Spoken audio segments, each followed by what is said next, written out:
हमारा घर जहाँ मर्डर हुआ है ना, उससे थोड़ा सा मान के चलिए 10 कदम आगे जाएंगे तो लड़कियां शाम को कोचिंग जाती है, फिर सुबह में कोचिंग जाती है। उत्तर प्रदेश के बलिया डबल मर्डर में पुलिस तो अपनी कार्रवाई में लगी हुई है, लेकिन इसके दूसरे छोर पर देखते हैं क्राइम स्पॉट पर, तो क्राइम स्पॉट की जो भी स्थिति है वर्तमान की, वह काफी हैरत अंगेज है। यो कहा जाता है ना कि जिस स्थल पर घटना होती है, वो भी इतनी बड़ी घटना, पुलिस के द्वारा उस स्थल को, उस जगह को सीज कर दिया जाता है, वो भी ऐसी जगह जहां पर इतनी बड़ी घटना को अंजाम दे दिया गया।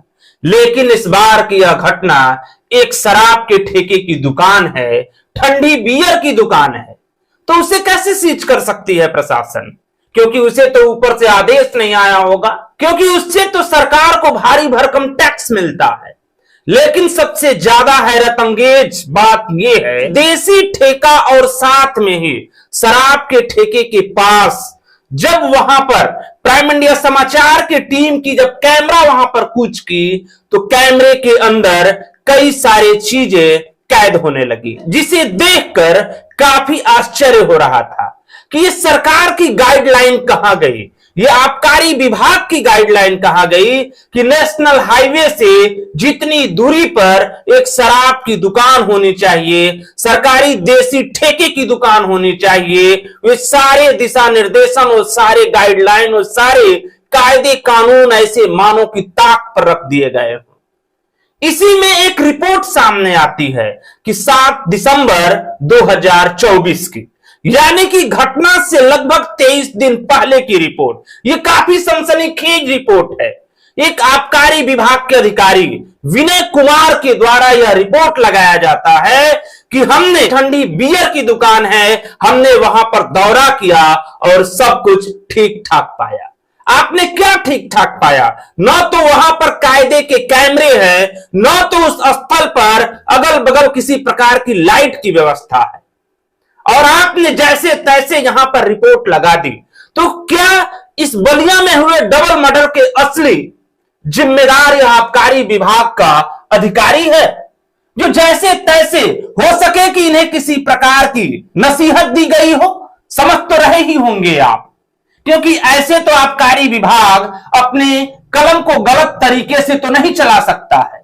आप स्क्रीन पर रिपोर्ट भी देख रहे होंगे कि कितने सुनहरे अक्षरों में आबकारी विभाग ने अपने नाम को लिखा है, शिकायतकर्ता के नाम को लिखा है, निस्तारण की तिथि लिखी है, और इस शिकायतकर्ता अनिल कुमार के द्वारा यह शिकायत किया गया है कि या तो इस शराब की दुकान को शिफ्ट करा दिया जाए या तो इसको हटा दिया जाए।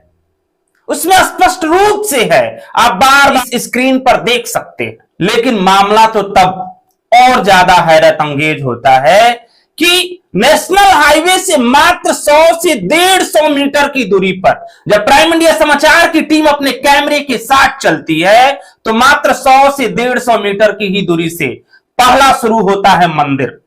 मंदिर से मात्र 20 से 30 मीटर की ही दूरी पर देसी ठेके की दुकान है, 2 मीटर की दूरी पर ठंडी बियर की दुकान है, और मात्र और 20 मीटर की ही दूरी पर एक विद्यालय है, जो कि प्रज्ञा पब्लिक स्कूल है। नर्सरी से 8वीं तक यह चलने वाला विद्यालय।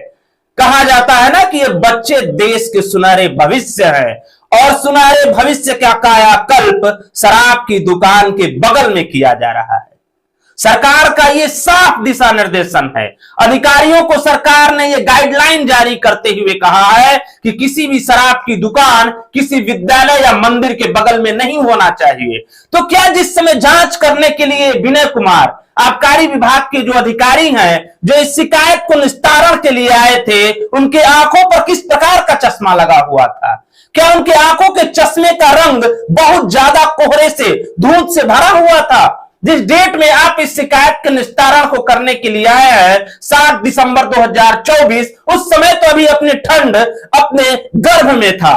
ठंड का असर उतना भी नहीं था कि हो सके धुंध में आपको शराब के ठेके के बगल का वह मंदिर न दिखाई दिया हो, या धुंध में आपको शराब के ठेके के बगल का वह बच्चों के सुनहरे भविष्य का कायाकल्प करने वाला वह विद्यालय न दिख रहा हो। अगर आप सही तरीके से रिपोर्ट लगा दिए रहते तो मात्र 23 या 24 दिन बाद होने वाली यह इतनी बड़ी दर्दनाक घटना नहीं हुआ रहता।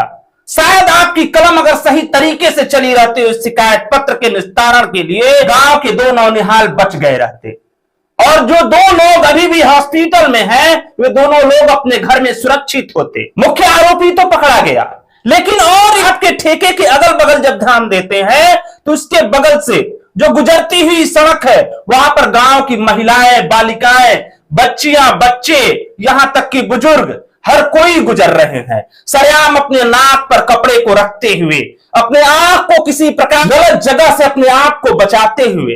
हालांकि ये चंचल आंखें हैं, नजर तो चली ही जाएगी। कई गांवों के, उस क्षेत्र से गुजरने वाले गांव के कई युवा नौनिहाल हो सके कि लोगों को देखते देखते इस शराब की दुकानों की तरफ का रुख कर देते होंगे, उनका भविष्य बिगड़ जाता होगा। बहुत कुछ है जानने के लिए। क्या कर रहे हैं अधिकारी? उस शराब के ठेके के दुकान के बगल में कई खंभे हैं, उस खंभों पर से लाइट नदारद है। कैसे वहां पर लोग यात्रा करते होंगे? और अधिकारी ने अपने रिपोर्ट को लगा दिया कि मैंने यहां पर सब सही पाया।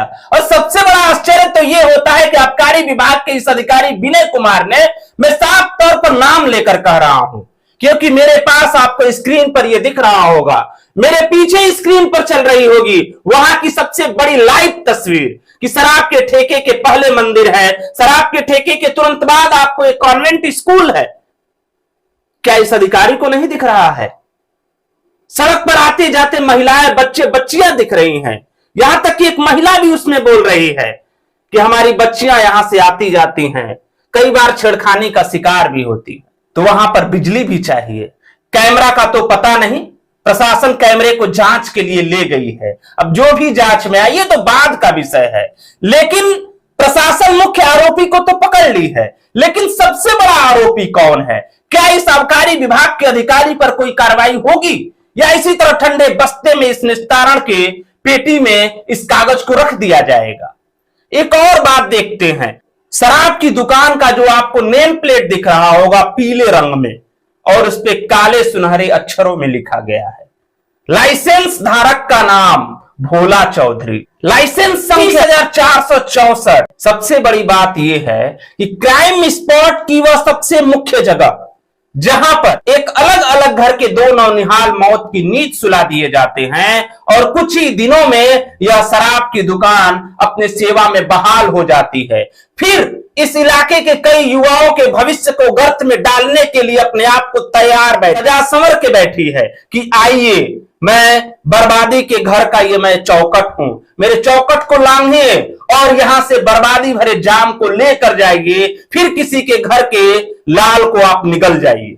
मैं एक बार सरकार का ध्यान खींचना चाहता हूं, मैं एक बार इस आबकारी विभाग से बड़े अधिकारी का ध्यान खींचना चाहता हूं, मैं एक बार प्रशासन का ध्यान खींचना चाहता हूं कि कृपया, ये मेरा एक नम्र निवेदन है कि आप उस शराब की दुकान की स्थिति को देखिए, आसपास के माहौल को देखिए कि एक घनी आबादी में एक शराब की दुकान कैसे हो सकती है, एक विद्यालय के बगल में एक शराब की दुकान कैसे हो सकती है, एक मंदिर के बगल में एक शराब की दुकान कैसे हो सकती है, एक सड़क जो कि नेशनल हाईवे से सिकंदरपुर गांव, कोटवा, नारायणपुर, कनुआन से होते हुए जो सीधे लट्ठूडीह की तरफ जाती है, इतने चलायमान और व्यस्त सड़क पर एक शराब की दुकान कैसे हो सकती है? अधिकारी कैसे अपने आंख को बंद कर सकते हैं? हाँ, ये बात तो है कि सरकार को इससे बहुत बड़ा टैक्स अदा किया जाता है, लेकिन सरकार ने गाइडलाइन भी जारी की है। निसंदेह सरकार ईमानदार है। हालांकि वहां पर पुलिस की कोई ड्यूटी नहीं मिली, लेकिन वहां से जो नेशनल NH-31 है, वहां पर पुलिस की मुस्तैदी थी। इसमें जांच के अभी कई राज खुलने बाकी हैं। सबसे जरूरी चीज, इस वीडियो को देखने के बाद जो भी उस क्षेत्र के क्षेत्रीय नेता है, उस गांव के जो भी जिम्मेदार लोग हैं, उस गांव के जो भी पदाधिकारी हैं, सबसे पहले तो उस सड़क पर आप एक बिजली की व्यवस्था कीजिए। सरकार ने सोलर लाइटों की व्यवस्था की है, उसे वहां पर दीजिए। दूसरी बात, आप प्रशासन से गुहार लगाइए कि उस क्षेत्र में उनकी मुस्तैदी और उनका जो दस्तक है वो हमेशा होता रहे, जिससे कि किसी भी प्रकार की अप्रिय घटना न हो।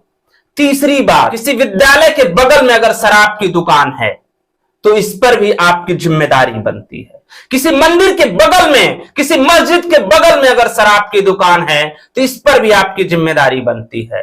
किसी ऐसी जगह पर किसी नशीले पके विक्रेता की दुकान हो जो कि घनी आबादी में हो तो इस पर भी आपकी जिम्मेदारी बनती है। अब देखना यह होगा कि उस क्षेत्र के लोग, उस क्षेत्र के अधिकारी, उस क्षेत्र के खाकी के जिम्मेदार लोग किस प्रकार से अपनी इस पर हरकत दिखाते हैं।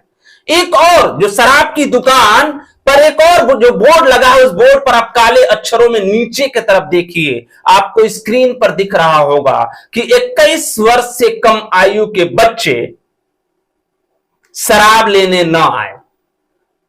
इस घटना में अगर आप इन बच्चों की उम्र पर भी गौर फरमाएंगे तो सारे राज अपने आप खुल रहे होंगे। आज के लिए बस इतना ही। मैं संजीव महादेवा, पेशे से बेरोजगार, शौक से पत्रकार। जय हिंद सरकार।